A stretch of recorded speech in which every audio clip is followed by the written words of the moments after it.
Meg here from the Epic Gardening Network, and today we're talking about bugs.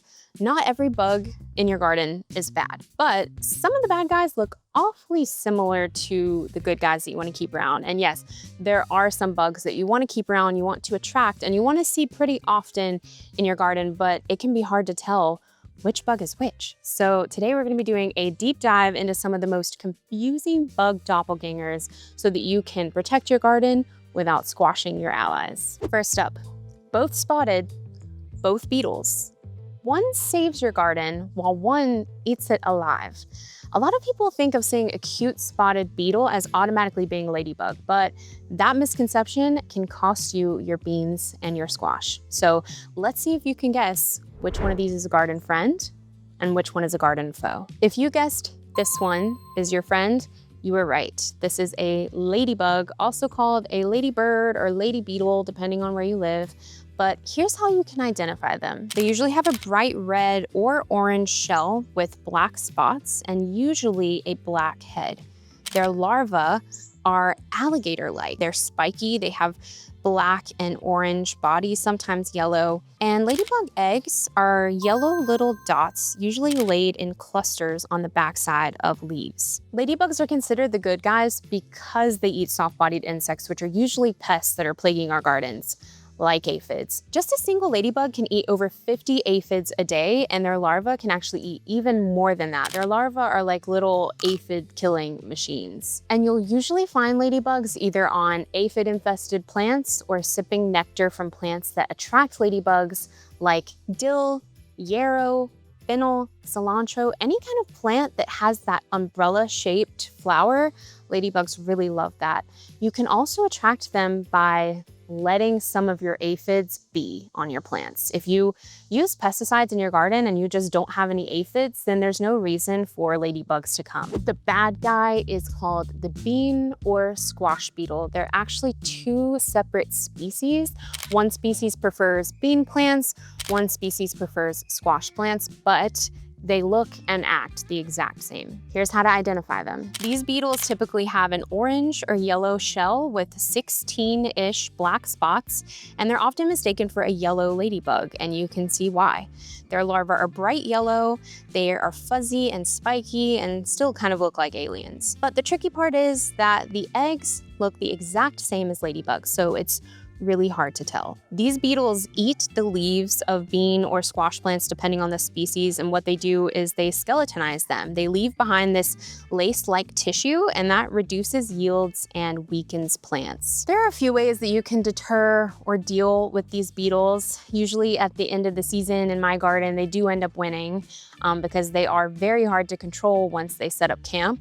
But one important thing that I do, especially early on in the season, is I use row cover over my seedlings, but you can also manually pick them off. I make a habit of coming out here every evening when they are more visible, they're all over the plant.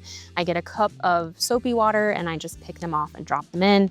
And then you can also interplant using strong smelling herbs like rosemary, and that can kind of maybe deter them. Both of these bugs wear armor, but one is a plant assassin and one is a real assassin. Can you tell which one is friend versus foe? If you guessed that this one is the foe, you would be right. This is the squash bug, and here's how to identify it. The adult squash bug is a brown-gray colored bug with a flat, shield-shaped back.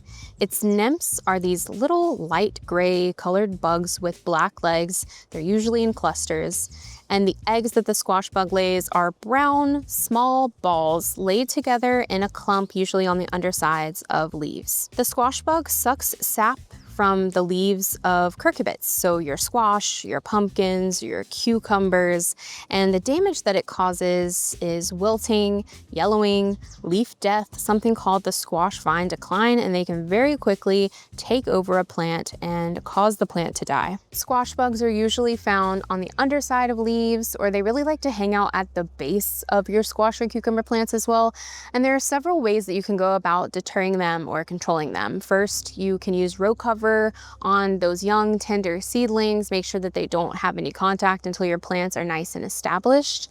You can also use the seek and destroy method. I am always checking on the underside of leaves for the eggs, and I squish them, remove them.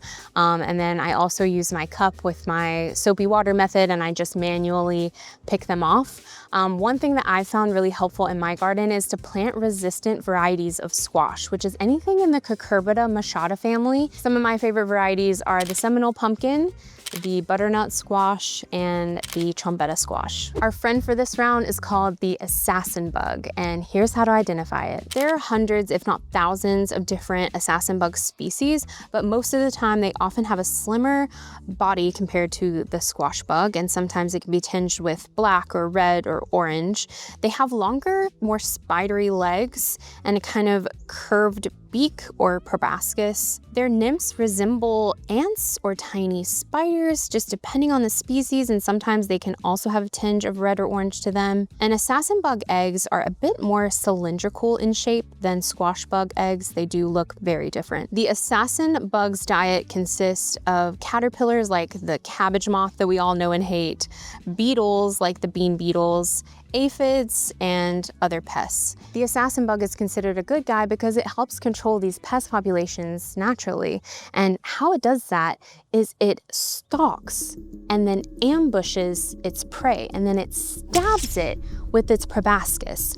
And then it injects it with a digestive enzyme that liquefies its insides, and then it sucks it dry like a Capri Sun. Brutal. The best way to attract assassin bugs is by planting plenty of nectar-rich flowers. Like I said before with the ladybugs, fennel, dill, yarrow, you can never go wrong with flowers like that. Planting native flowers, that's for sure going to attract them. And then making sure in the fall to leave areas of leaf litter so that they can safely overwinter. Not all beetles that you might find in your garden are foes, and actually some of the best, most underrated natural pest control can be found crawling under your mulch at night. So which one of these beetles is your friend? If you guessed this beetle, you would be correct, and this is one of the most underrated, unappreciated allies in your garden, the ground beetle. Here's what they look like. The ground beetle is long, black, shiny, and fast moving, although you probably won't see it because it spends most of its life hunting its prey in the ground or under leaf litter, and they're mostly nocturnal. Their diet consists of caterpillars like cabbage moth, slugs, ants, aphids, maggots, and other pests that pupate in the ground. Ground beetles are really easy to attract to your garden, and trust me, you do want to keep them around.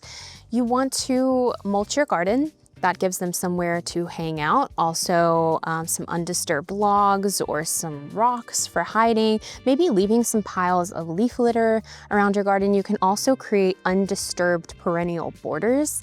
They would really love that. And then since they are ground dwellers, you wanna make sure that you're not doing any heavy tilling. Our first foe is the Japanese beetle. And behind me is my beautiful grapevine. And unfortunately, Japanese beetles love to feast on my grapevine. I hate Japanese beetles with a passion. The Japanese beetle has a metallic green body with bronze wing covers, and its diet consists of everything: roses, beans, grapes, raspberries, passion fruit. They damage plants by skeletonizing the leaves and defoliating the flowers. You probably won't ever see their eggs or their larvae as they pupate under the ground. Our last beetle foe is the cucumber beetle. And as you can see, I'm doing pretty well with cucumbers this year. I am raking them in, but last year, that was not the story.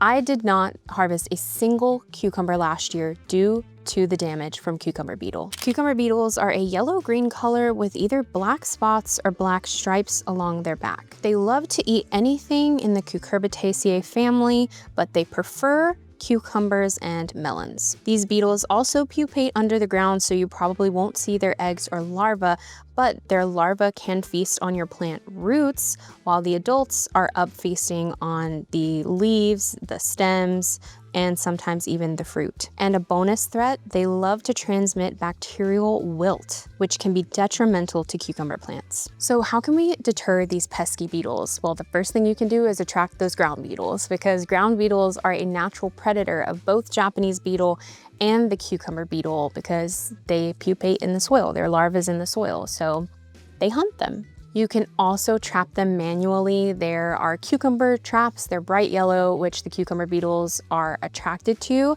and they'll go on there and they will get stuck. And then you can use Japanese beetle traps as well, which I really love to use. It uses a natural pheromone that attracts them. It puts them in this bag, and then bonus, if you have chickens, you can then feed those Japanese beetles to your chickens, which I love. It's like a little bit of revenge. And then the last thing you can do, which I think really is what saved my cucumbers this year, is you can apply beneficial nematodes to your soil.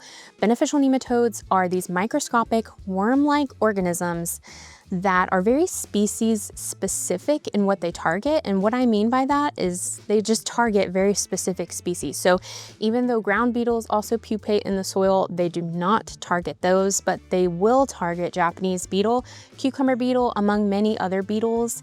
Anything that pupates in the ground, really. They also target squash vine borer, or if you have bees, they also can target the hive beetle, which is really pesky for any beekeeper. So they're great, and you can apply them either in the spring or the fall. I'm gonna be doing both. I applied them in the spring. I feel like it really helped with the cucumber beetle. I haven't seen a single one this year. However, I feel like it didn't really help that much with the Japanese beetle, but maybe we need another application to really see that, because I think I just have like an infestation in my yard. They say to keep your friends close, but your enemies closer, which is why I have a snail tattoo on my leg. But not all slow and slimy creatures are bad for your garden. Can you spot the friend? Hopefully you guessed this one, which is a surprising friend called the leopard slug. The leopard slug is long and spotted, resembling a leopard print, which is where it gets its name, and they can grow to be over 6 inches long. They eat decaying matter, so they're amazing composters, and they actually eat other slugs. They're little cannibals. They rarely eat your plants, but if they're not given enough food like decaying matter and other slugs, they can take a nibble from time to time. You can attract these friendly slugs to your garden by offering them compost piles to be in. They're amazing in compost piles. If you see them in your compost pile, that's a really good sign. And also leaving piles of leaf litter or logs, rocks, anything that they can hide under. You can also attract them by leaving some other pest slugs, which I know is hard. We all hate the slugs that eat our plants, but again, if they don't have anything to eat, they're not gonna want to hang around. Our foe is the common slug or snail, and boy do I hate these, except for my snail on my body.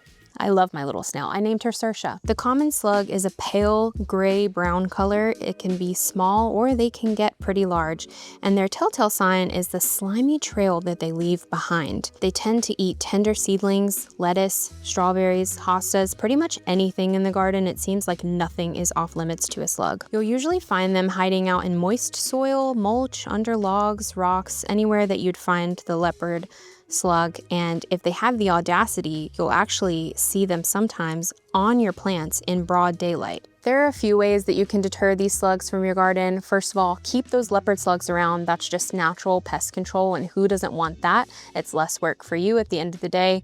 You can also use beer traps. I've used those before. It's pretty effective, but some people say it can actually attract more slugs to your garden, and that can also kill the leopard slugs as well, so be careful with that. You can also use copper wire or copper tape. Apparently slugs don't like copper.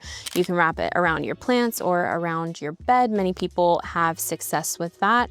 You can also hand pick them off of your plants either at dusk or dawn. That is when you are more likely to see them. And you can also use anything sharp around your plants, like crushed eggshells or diatomaceous earth. And also it's a good idea to keep the mulch pretty thin around your seedlings. Don't put a lot of mulch right up on the base of your plant, because that's where the slugs like to hide out. And then lastly, there are some organic pesticide options like Sluggo that you can put in your soil. I personally don't like that route just because it will also kill leopard slugs, and I want to keep that balance around in my garden.